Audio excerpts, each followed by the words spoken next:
आज से ठीक 19 साल पहले कुछ ऐसा हुआ कि जिसने महेंद्र सिंह पंडेर और सुरिंदर कोहली को दुनिया के सामने एक राक्षस की तरह पेश किया।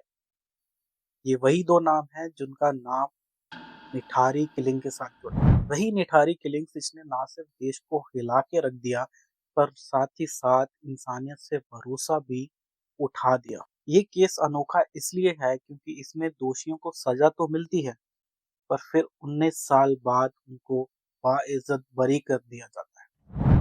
तो क्या था निठारी किलिंग्स और क्या था इसके पीछे का पूरा सच और कहाँ पे हमारा जो लॉ है, हमारा जो जस्टिस सिस्टम है वो फेल हो जाता है, इसके बारे में हम आज बात करेंगे। तो इस सब की शुरुआत होती है नोएडा के सेक्टर 31 में, जहाँ पे एक तरफ है महेंद्र सिंह पंडेर का आलीशान बंगला D5A और दूसरी तरफ है गरीब लोग जो बस्ती में रहते हैं। महेंद्र सिंह पंडेर के साथ रहता है उसका एक नौकर जिसका नाम है सुरिंदर कोहली, और वो मोहिंदर पंडेर के सारे अच्छे और बुरे कामों में उसका साथ देता है। साल आता है 2005 और एक 14 साल की लड़की रिम्पी हल्दर अपने घर से गायब हो जाती है। ये गायब होने वाली वो पहली औरत नहीं, एक एक करके 19 बच्चे और महिलाएं इस बस्ती से गायब हो चुकी हैं।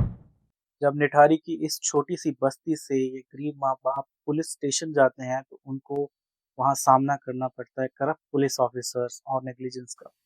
इन गरीब लोगों को ये कहकर भगा दिया जाता है कि तुम्हारी बच्चियां किसी के साथ भाग गई हैं, या फिर तुम लोगों ने उन्हें कहीं बेच दिया है। कभी भी पुलिस इस बात के लिए इनकी मिसिंग रिपोर्ट दर्ज नहीं करती। 29 दिसंबर 2006 को RWA यानी कि रेजिडेंट वेलफेयर एसोसिएशन और पीड़ितों के परिवार वाले पंडेर के बंगलों के पीछे वाली टंकी में खुदाई शुरू करते हैं। पंडेर के बंगले के पीछे एक नाला है और नाले के साथ एक पानी की टंकी।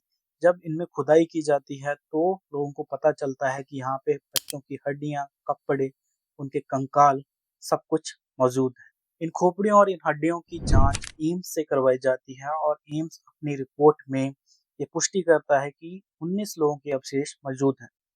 सबसे चौंकाने वाली बात ये रहती है कि किसी भी बॉडी का जो धड़ है वो नहीं मिलता। जैसे ही ये सब लोगों को पता चलता है तो लोगों का दबाव पुलिस पे बढ़ जाता है और D5A के ओनर महेंद्र सिंह पंडेर और उसके नौकर सुरिंदर कोहली को हिरासत में ले लिया जाता है। इसके बाद कुछ वैसा ही चलता है जैसे कि नॉर्मली हमने केसों में देखा है कि जब पुलिस एक दबाव में कुछ लोगों को गिरफ्तार करती है तो उसके बाद उनकी इन्वेस्टिगेशन स्लो हो जाती है और लोगों का दबाव भी धीरे धीरे कम होता जाता है। इस केस में भी कुछ वैसा ही हुआ कि शुरू शुरू में लोगों को गिरफ्तार तो कर लिया गया पर इन्वेस्टिगेशन उतनी स्पीड से नहीं चली। अब साल आता है 2007 जब महेंद्र सिंह पंडेर के नौकर सुरिंदर कोहली का नार्को एनालिसिस टेस्ट किया जाता है। ये टेस्ट इस केस का बेस बनता है और इसी बेसिस पे इन दोनों को कन्विक्ट किया जाता है। इस टेस्ट में सुरिंदर कोहली ये कबूल करता है कि वो इन बच्चों को खाना खिलाने या फिर चॉकलेट के लालच से अपने घर में लेके आता था और फिर उनका गला घोट के उनको मार देता था।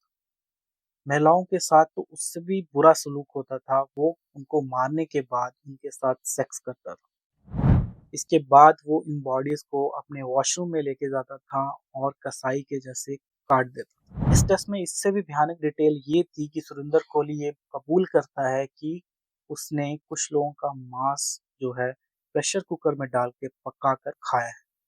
वो ये भी कबूल करता है कि मैंने कुछ लिवर खाने की ट्राई भी की। उसका कहना ये था कि मैं एक राक्षस बन गया था, मारना, काटना और खाना मेरा काम बन गया था। सुरिंदर कोहली का ये कबूलनामा ही इस केस में एक मेन बेस बनता है, पर यही वो एक कड़ी है जो आगे चल के टूट जाती है और सुरिंदर कोहली आज आजाद है। अब तक की इन्वेस्टिगेशन में ये साफ था कि सुरिंदर कोहली एक साइकोपैथ है, पर धड़ों की ना मिलने की गुत्थी अभी भी खुलना बाकी था। पुलिस का सबसे पहले शक जाता है D6 मतलब D5A के पास एक घर में, जहाँ पे एक डॉक्टर रहता है जिसका नाम ऑलरेडी किडनी रैकेट में आ चुका है। पुलिस ऑर्गन ट्रेड की गुत्थी को सुलझाने की कोशिश कर ही रही होती है कि इस केस को CBI को दे दिया जाता है। जनवरी 2007 को CBI इस केस की जांच संभालती है और ऑर्गन ट्रेड की थ्योरी को रद्द कर देती है। यही नहीं, सीबीआई इसी के साथ साथ महेंद्र पंडेर को भी क्लीन चिट देती है, ये कहते हुए कि कत्ल के वक्त महेंद्र पंडेर घर पे मौजूद नहीं था। सीबीआई पूरा केस उस नौकर सुरेंद्र कोहली पे डाल देती है और महेंद्र पंडेर को एक एग्जिट मिल जाता है। आने वाले 16 साल लीगल केओस के थे। जिस महेंद्र पंडेर को सीबीआई ने क्लीन चिट दिया, उसी महेंद्र पंडेर को 2009 में ट्रायल कोर्ट ने डिम्पा हल्दर की मौत के लिए जिम्मेवार ठहराया और उसको मौत की सजा दी। ट्रायल कोर्ट ने सीबीआई की थ्योरी को खारिज कर दिया, पर 2009 में ही ये केस इलाहाबाद हाई कोर्ट जाता है और इलाहाबाद हाई कोर्ट फिर से जो है महेंद्र सिंह पंडेर को बरी कर देता है। पर दूसरी तरफ सुरेंद्र कोहली को एक के बाद एक मुकदमों में मौत की सजा मिलती है। तकरीबन 10 मुकदमों में उसको मौत की सजा सुनाई जाती है। 2014 में सुरेंद्र कोहली को फांसी लगना बिल्कुल तय था, पर लास्ट मोमेंट पर सुप्रीम कोर्ट उसकी सजा को फांसी से उम्र कैद में बदल देती है। इसके लिए सुप्रीम कोर्ट इनऑर्डिनेट डिले को आधार बनाती है, मतलब सजा देने में देरी को आधार बनाया जाता है। इसके बाद इस केस में दो बड़े अहम फैसले आते हैं, जिसने इस केस का पूरा रुख जो है वो पलट दिया। पहला फैसला आता है अक्टूबर 2023 में, जहां पे सुरेंद्र कोहली और महेंद्र पंडेर को इलाहाबाद हाई कोर्ट 12 मामलों में बरी कर देती है। इन 12 मामलों में बरी होने के बाद महेंद्र पंडेर रिहा हो जाता है, पर सुरेंद्र कोहली अभी भी दूसरे मामलों में दोषी है और वो जेल में ही रहता है। और दूसरा फैसला आया इसी साल इसी महीने यानी कि नवंबर 2025 में, जिसमें बाकी बचे हुए मामलों में भी सुरेंद्र कोहली को बरी कर दिया गया। अपना फैसला सुनाते हुए सुप्रीम कोर्ट साइट करती है मैनिफेस्ट मिसकैरेज ऑफ जस्टिस। इसका मतलब है कि हमारा जो लीगल सिस्टम है उसकी फ्लॉ की वजह से आज ये आउटकम आया। हमारी जो इनिशियल इन्वेस्टिगेशन होनी चाहिए थी, जहाँ पे जो भी एविडेंस इस केस में इकट्ठा करने थे, वो ठीक तरीके से नहीं करे गए। अगर सुरेंद्र कोहली और महेंद्र पंडेर आज आज़ाद हैं, तो वो पुलिस की लापरवाही की वजह से। तो इस केस का जो मेन बेस था वो ये था कि सुरेंद्र कोहली कबूल करता है कि उसने ये सब किया है, पर कोर्ट को ये पता चलता है कि ये कन्फेशन 60 डेज के बाद लिया गया, जब उसको एक कस्टडी में रखा गया बिना वकील दिए हुए। ये सीधा सीधा आर्टिकल 22 का उल्लंघन था और कोर्ट ने इस कन्फेशन को वैलिड नहीं माना। दूसरी बड़ी गलती जो पुलिस ने इस केस में इन्वेस्टिगेशन में करी वो ये थी कि पुलिस अपनी रिपोर्ट में लिखती है कि सुरेंद्र कोहली हमें उस नाले तक लेके गया जहाँ पे बच्चों की हड्डियां मिली, पर जैसे कि सबको पता है कि आरडब्ल्यूए और परिवार के लोगों ने मिलकर इन हड्डियों को ढूंढा था। कोर्ट ने सेक्शन 27 एविडेंस एक्ट के तहत इस रिकवरी को वैलिड नहीं माना। कोर्ट का कहना था कि ये हड्डियां सुरेंद्र कोहली ने ही ढूंढ के दी हैं, इसका कोई भी प्रमाण नहीं मिला। आज सुरेंद्र कोहली और महेंद्र सिंह पंडेर आजाद घूम रहे हैं, पर निथारी के पीड़ित परिवारों के लिए ये एक मजाक है।